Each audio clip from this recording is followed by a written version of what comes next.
Jets at Cyberland, coming back to you with another game review, and this time we're on to Mega Man 3.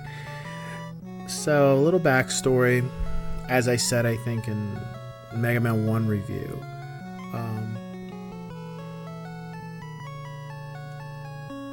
Mega Man 3, I played 4, then I played 2, then 3, and then I played 1. Regardless, when I got around to 3, even though I knew 3 from just the intro, because, you know, out of all the Mega Man games I have played, Mega Man 3's intro is probably one of the greatest intros I've ever heard in video game music in general. It's like this somber, laid back track that starts to build, and it's one of those things where it's like it's kind of like the showdown, like everything's coming down to this moment, you know. It just gives me that vibe, and it's a classic theme. It's one of the best themes I've ever heard, and I played a lot of video games. So the story, the other thing is there's nothing on the screen kind of thing. It's just like, here's the game and start it, and that's it. Get to it. It doesn't give you a backstory, it just starts. So of course we have the 8 robots again. This time Wily has apparently turned over a new leaf, and he's working with Dr. Light. They're trying to find this thing called Gamma, which is supposed to be some like powerful power or something. The thing of it is like, if you have the instruction manual for the game, it's very loosely worded. It wasn't like a full-blown description, so it's kind of like you play the game and you're not really given too much of a story for what's going on, but nonetheless that's what it is. And as you can see right here, I'm getting my ass kicked by the return of the Cyclops that breaks up in pieces. Last time we saw this thing was Mega Man 1. The additions to the game were, one thing, Mega Man now had the slide, which he didn't have in the first 2. The second thing is Rush, the dog. We have Rush that can turn into a submarine, like a jump coil, and a jet. And then also the last thing that they added, which really made the Mega Man games a lot easier moving forward, was the energy tanks. For anybody listening, if you've ever had difficulty with a Mega Man game, the best way to beat this game is to make sure those energy tanks are always filled up. And there's ways where people will drop them, and what you can do is just go back and to the same spot where they drop it, like certain levels, and just keep filling up and then die and then come back to the level. The other thing is we have the introduction of Proto Man. He's in the picture to the right, and I was just fighting him. This is supposedly Mega Man's brother, but on top of that, apparently it's Dr. Light's first creation. At least that's the way the story goes. But for whatever reason, Proto Man didn't want to be like Mega Man, and you know, that's that. As far as the robots, I felt the robots for Mega Man 3, I like them better. I like the design of them better. I like the powers, of course, better too. Music-wise, though, there was some good tracks on here for music, but I felt Mega Man 2 still had the better of the 2 soundtracks if I had to compare them. Of course, they're both better than Mega Man 1. Unfortunately, there is something that was wrong with this game, and it was the glitch with regards to the robot bosses. Normally there's a specific order that you play in, and then that's how you're able to beat the robots and move forward. But unfortunately, there's a set to where you beat like 3 robots, and then the next robot you try to use the last robot's power's on, the new robot, it doesn't work. And then you end up having to use a certain power from a different robot.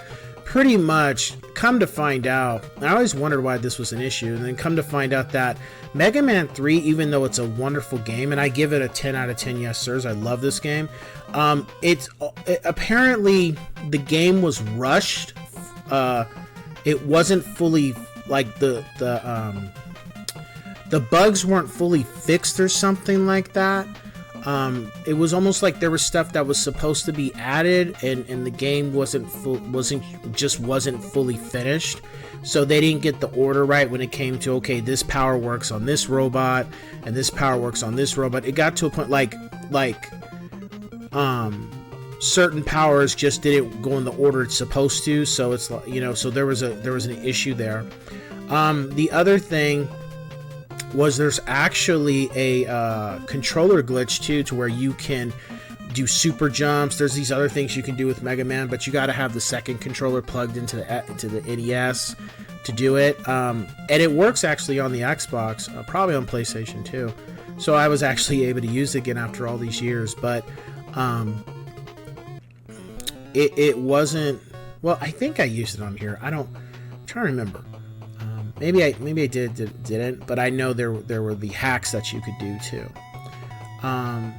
As far as difficulty, the game wasn't too bad. Actually, the only part that gave me some problems was, spoiler, when you have to fight the two robots in one level, which happened to be Mega Man 2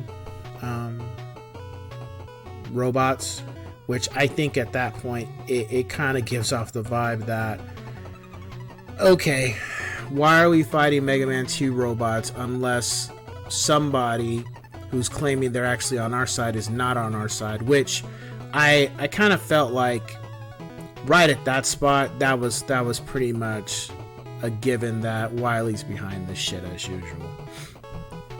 As far as the gameplay, I didn't have any issues with it. There wasn't anything I didn't find that I found annoying or I found too perplexing, if that's the right word. It was just, overall, it was just fun. See, as you can see, the ghost of Metal Man going into this robot, and you got to use your Mega Man 3 powers to beat them. I didn't find these guys too difficult. You know, I just thought it was pretty cool to bring them back and you use your new powers on them, and if you remember how to fight them in Mega Man 2, they're the same thing in Mega Man 3, which was pretty cool.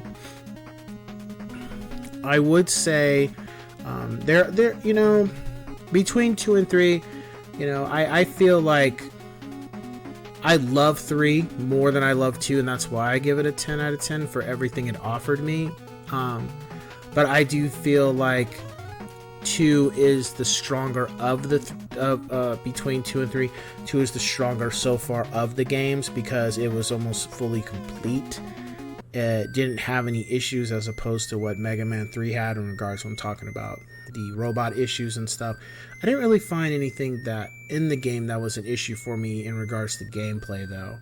But I do think if you didn't have the energy tanks, or if you had only like a small fraction, Mega Man 3 would definitely be harder than Mega Man 2 for sure, but still not harder than Mega Man 1 because, again, you know, you can save your information and stuff. So yeah, that's best way I can describe the game. Of course, you know, if you beat Mega Man 1, you can beat any Mega Man, so you definitely can beat 3. You're not going to have that much of a difficult time. However, I do feel Mega Man 3 is the beginning of where the energy tanks started to make the games easier. So if you have a hard time beating 2, then you could always just play 3 first and then go back and beat 2. But definitely, if you can beat 1, you can beat 2. And then you can beat 3, you can beat 4, you know, etc., etc. So yeah, I think that's pretty much it. So that being said, I will catch you guys on the next one. Ciao.